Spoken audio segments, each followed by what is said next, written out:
Welcome to Screencast 1.6, Solving Compound and Absolute Value Inequalities. So a compound inequality is when you have two inequalities joined by an and or an or. So for instance, this first one says x is greater than or equal to -4 and x is less than 3. So the and normally means you're going to have a number line, and let's see. So we learned how to graph inequalities last time. So we said x is less than 3. So remember our little trick, how we were going to have an arrow. So that means it will go to the left from 3. And then x is greater than or equal to -4. So that means the arrow is going to go to the right. So you notice we actually are going to just have a solid line between the two numbers. Circle above 3, because that's not included, and a filled in circle on top of -4. Of course, we have 0 in between. So that would be the solution to our inequality. Because in order to have a number that's greater than -4 and less than 3, it has to be within this set and within this number. Now, there's another case where, let's see, here's 1, 3. So I could say x is greater than 3, so the arrow will go to the right, 3. Or it's going to be less than -1, so it'll go to the left. So here we have two arrows. It's basically two inequalities on the same graph. These are both open circles. Oops. Both open circles attached. Okay, so now that I've explained what both means, we're just going to briefly go through them. So and inequalities can be written with, let's see, the two bounds, and then you have your x in the middle, and then there, of course, is two inequality signs. So how do you actually go about solving this? Well, you have the left half, which corresponds to here, and then you have the right half. So we can write these as two inequalities, and this is the intersection of the solution sets. So for my example up here, all of the numbers between -4 and 3 would be my solution. So I want to so in order to solve for this for this and -12, I want to isolate x by itself. So what would this look like? I rewrote it. The first step, I've got to get rid of the term that's added because I'm trying to get x by itself. So -20 is less than or equal to 4x, less than or equal to 24. Next step, get x by itself, divide everywhere by 4. So we're solving this just like we would a single inequality, but this time we have two. Right? So we have like two individual sets of inequalities. Cool, so I found my set.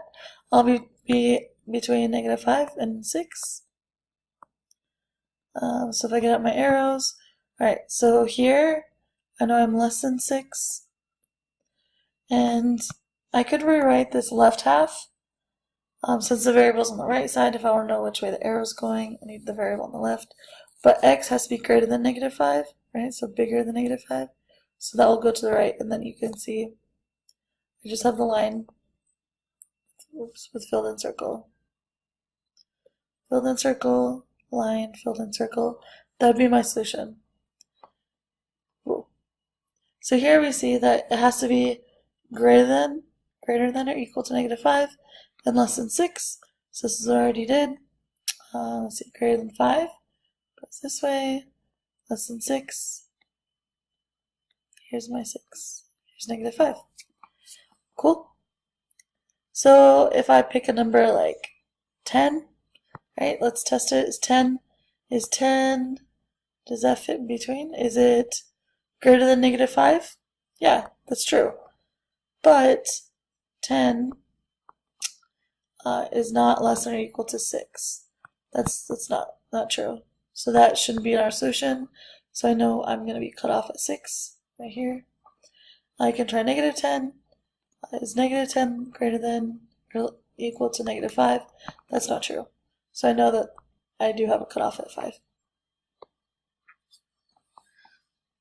So inequalities are basically that you have two arrows. You have two inequalities. Right, so one's going one way, the other might be going the opposite way, and then you just want the part that's intersecting, the part that's overlapping. So you can see this is the part that's going to be overlapping. Right, so I want to pause the video, try to solve this example. I'll give you about 2 seconds and then I'll show you the answer. So I just added 2 on both sides, alright, for this line, and then I divided it all by 3. And then I had the inequality written, but it says -1 is greater than or equal to z, which is greater than -4. I like writing it smallest to biggest, so that way it's in the same order as my number line. So I know -4 is on my lower side, -1 is on my bigger side. Let's see, up here I isolated z and -4. Alright, so if my variable's on the left side, the direction of the inequality shows the direction of the arrow.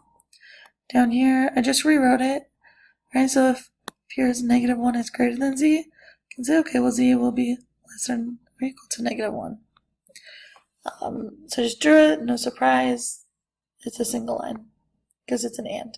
The other part is or inequalities, so that means I'm literally going to be having like 2 arrows and they're not overlapping. So you can see one arrow goes this way, one goes this way, so if I combine them, there's no overlapping. I'll just have a graph with 2 inequalities on it. So let's see, if I have x is greater than or equal to -5, here's 5 right here. So my arrow will be going to the right. And let's see, it has an equal to, so I fill in my circle. Let's see, my other one, x is less than -3, so here's -3, less than, it's going to be an open circle. And so we can test ourselves. You can say, well, what about 0? Alright, so that shouldn't be underneath any of them. 0 is not less than -3. Right? 0 is not less than -3. That's not true. And 0 is not greater than or equal to 5. That's not true. So cool. I know that these don't overlap. I know 0 is not part of my solution. So I want you to try example 2. Alright, so go ahead, pause the video, try it. When you resume, you will see the answers. I'll give you a piece of advice. So if you're stuck, you just solve each inequality separately. So first, I'll start with the left side, solve it, and then I'll solve on the right, and then I'll go ahead and graph it. So you can pause it, try it, and then you'll see the answer. So you can see on the left one, I divide by 5 on both sides. You get j is greater than or equal to 3. Do my little arrow test. I can see which way my arrow is going. Cool. The other side, I'm dividing by -3. Don't forget the rule of dividing by 0. You have to flip the sign. So notice it was pointing to the right, now it's pointing to the left. Alright, so I flipped the sign because I divided by negative. So now j is less than or equal to -7. Drew my arrow. Cool. So here's the assignment. This is just assignment 1.6. There's no part 1. This is the end of this chapter lesson. Let me know if you have any questions.